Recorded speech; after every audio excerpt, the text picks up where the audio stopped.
자, 오늘 이제 리플코인, BTC 여러 가지 5가지 코인들에 대해서 메이저 코인들이 붕괴될 수 있는 시나리오를 업로드하기 전에 제가 추가적으로 하나 간단하게 좀 설명을 드리겠습니다. 일단 그래서 이제 질문을 이렇게 하십니다. 지금 현금 보유가 답인가요? 금을 사든지 코인 시장 빠져야 되는 거네. 네, 코인 시장은 이미 10월 11일 이후에 끝났습니다. 음. 2025년 10월 11일 이후에 끝났어요. 사실상. 어, 사실상 끝입니다. 끝. 끝이라고 보시면 되고, 그때부터 이제 선물에서는, 선물 시장,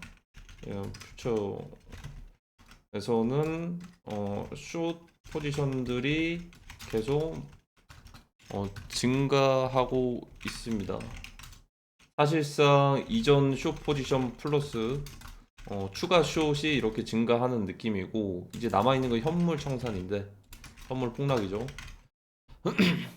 제 개인적인 생각으로는 일단은 저 가격대로 간다면 당연히 피하는 게 맞죠. 근데 제가 어, 말씀드리는 거는 좀 유연하게 대처하는 게 좋을 거예요.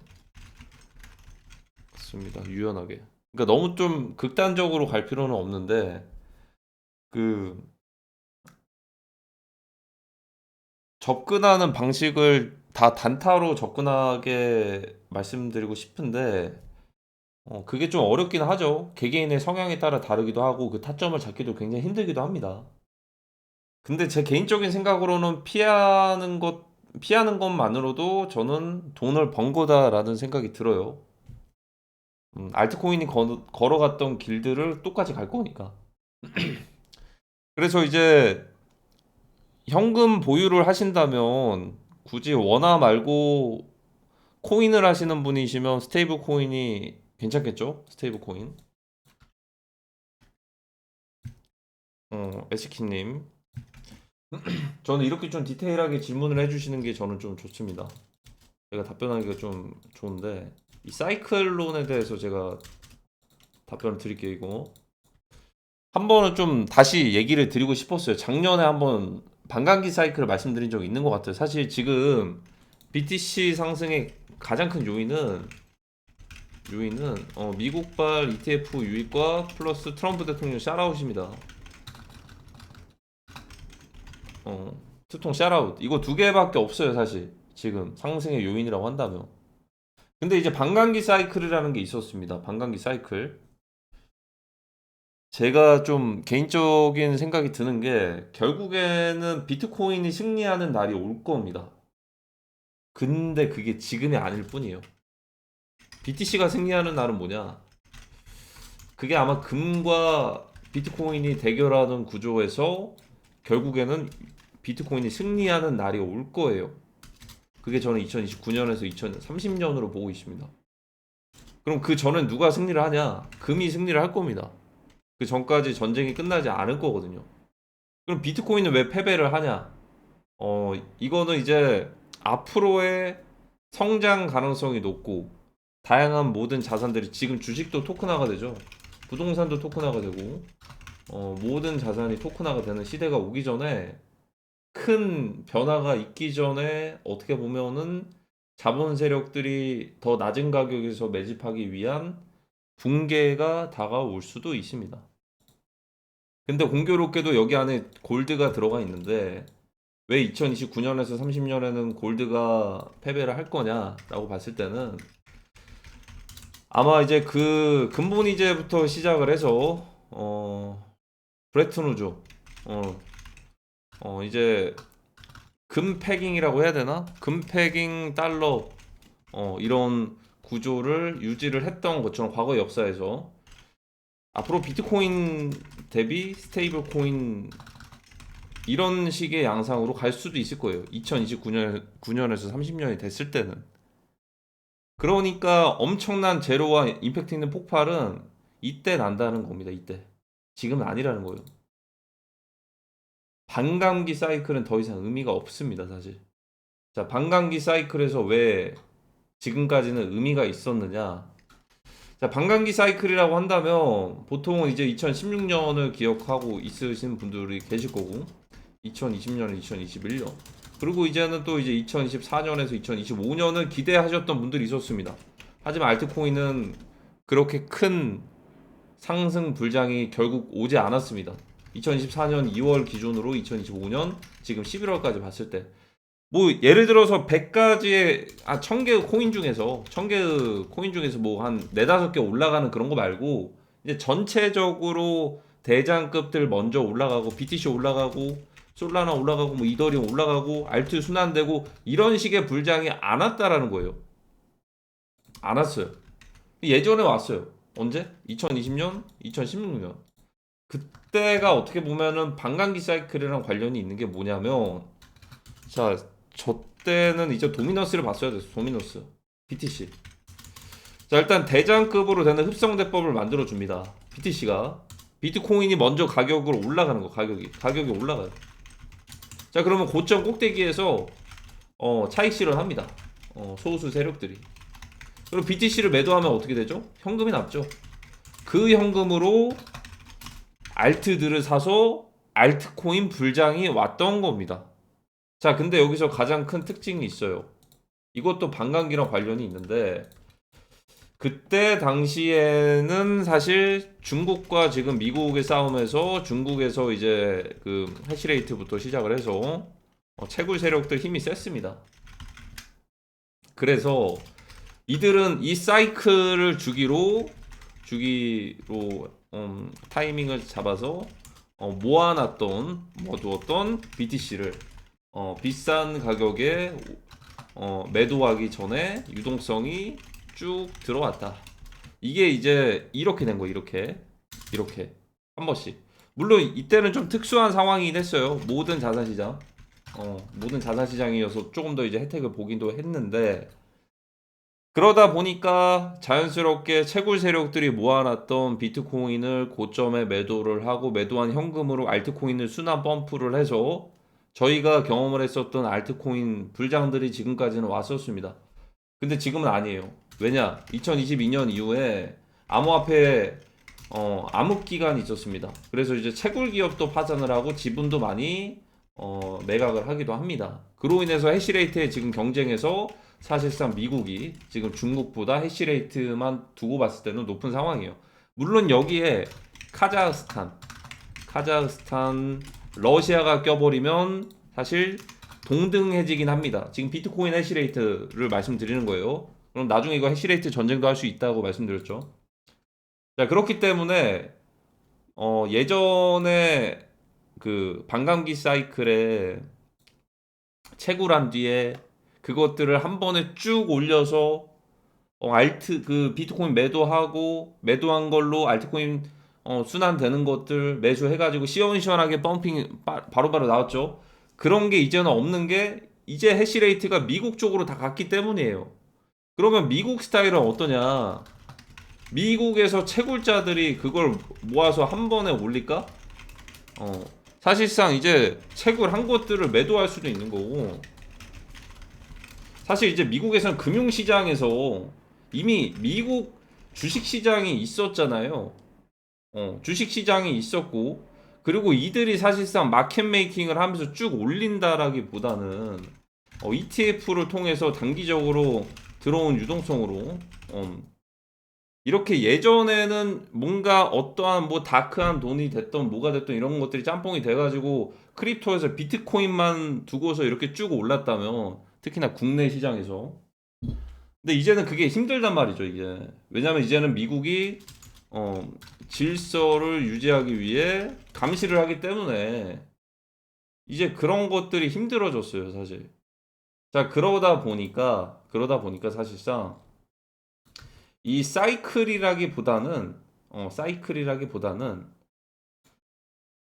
반감기 사이클이 사실 뒤통수를 한번 친 거예요. 그러니까 지금도 반감기 사이클이어서 BTC가 올라갔다라기보다는 트럼프 대통령이 당선돼서 비트코인이 상승을 한 겁니다. 사실 어떻게 보면 이제 오피셜 트럼프도 지금 많이 하락을 했지만 출시 당시에도 엄청난 고평가가 되기도 했고 WFI도 최근에 출시를 하기도 했었잖아요. 뭐 이런 여러 가지도 있겠지만 비트코인 샤라웃을 많이 했잖아요. 예전부터 100만 개 이런 식으로. 근데 언젠가는 하겠죠. 트럼프 대통령 임기가 끝나기 전에 하겠는데 저는 지금은 아니다라고 보는 거고, 지금의 상승이 반감기 사이클로 인한 상승보다는 약간의 인위적인 그런 ETF의 유입과 이런 부분들이 있는 거죠. 예를 들어서 그 비트코인에 대해서 이제 앞으로 성장 가능성은 당연히 높겠는데, 굳이 이 사이클을 교과서적으로 대입해가지고 생각을 하시기보다는 제가 염두에 두고 있는 2029년 7년 회복장 상승장 이렇게 뭐 정확하게 이 날짜를 말씀을 드리진 못하겠어요. 그것도 상황에 따라 다르겠는데 대략적으로 이제 한 2028년에서 29년쯤에 시작을 할 거다. 이런 생각이 듭니다. XRP를 갖고 있는데 팔아야 되나? 0.03달러 회복 불능? 뭐 그 전에 평단을 가지고 계시면은 상관없겠는데 지금 구간대에서 구매를 하시면 왜 XRP가 왜 위험하냐? 이번 10월 11일에 힌트를 다 줬어요. 바이낸스 선물 기준으로 봤을 때 지난번에 크래시빔이 딱 나왔을 때 XRP의 밑꼬리가 가장 길거든요. 선물 청산이 가장 많이 나왔거든요. 음. 선물 청산들이 가장 많이 나왔습니다. 선물 청산들이. 음. 자, 여기 밑에 솔라나, 이더리움 이렇게 있잖아요. 근데 그 XRP는 1달러까지 순간적으로 뚫고 왔거든요. 제가 이걸 어떻게 해석을 하고 있냐? 왜 이렇게 메이저 코인들 중에서 시가총액 100조 이상짜리 중에서 리플 코인만 왜 이렇게 밑꼬리가 클까? 이거 BTC 기준으로 보면 어디까지 간 거냐면 이거 한 6만 달러까지 갔다 온 거나 마찬가지예요, 사실.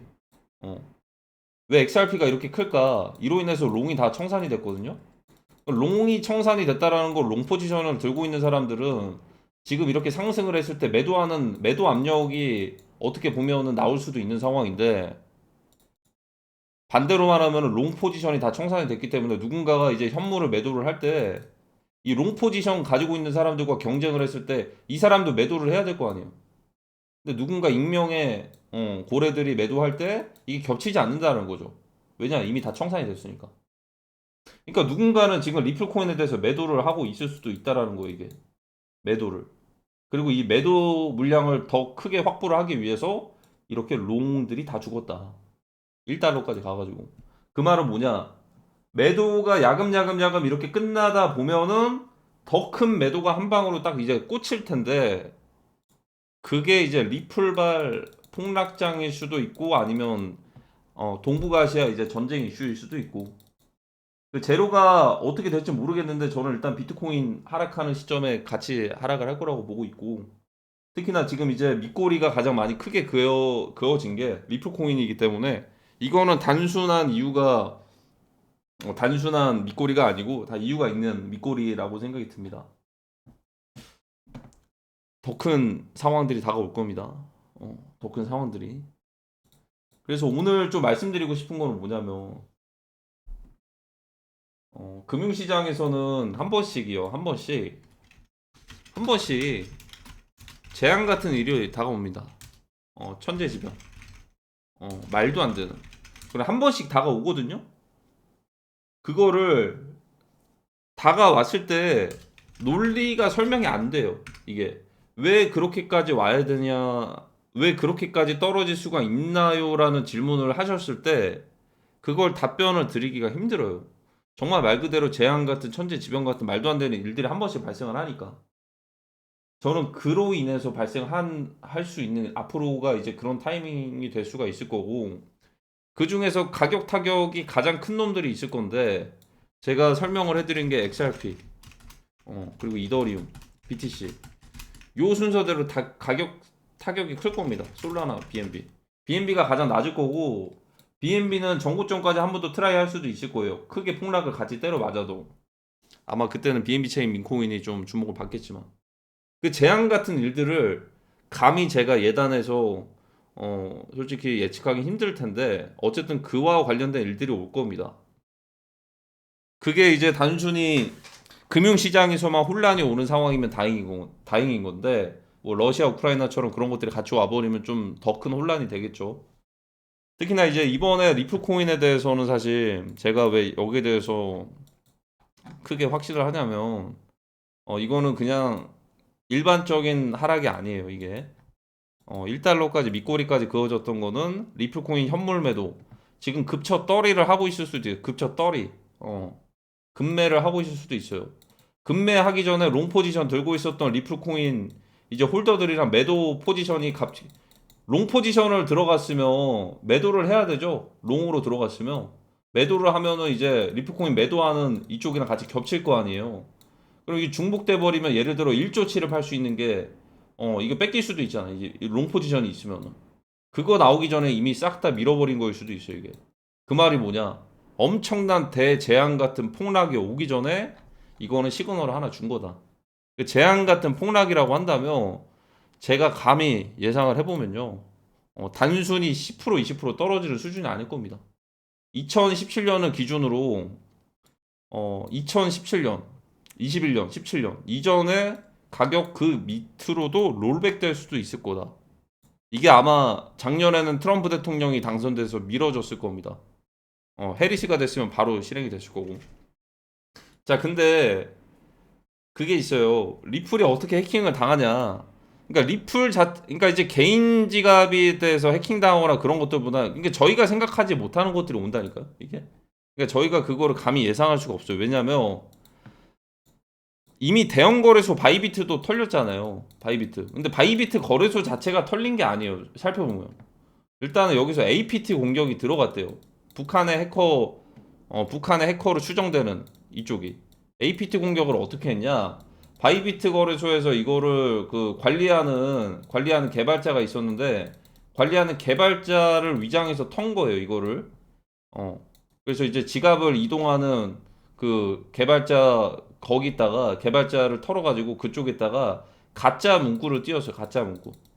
그러니까 지갑을 한 번씩 이렇게 이동을 할 때 가짜 지갑을 딱 띄워가지고 그 보이는 화면이 그 해커들 지갑으로 보이게끔 지갑으로 복사가 되게끔 이걸 바꿔치기를 해가지고 그거를 순식간에 빼갔다고 합니다.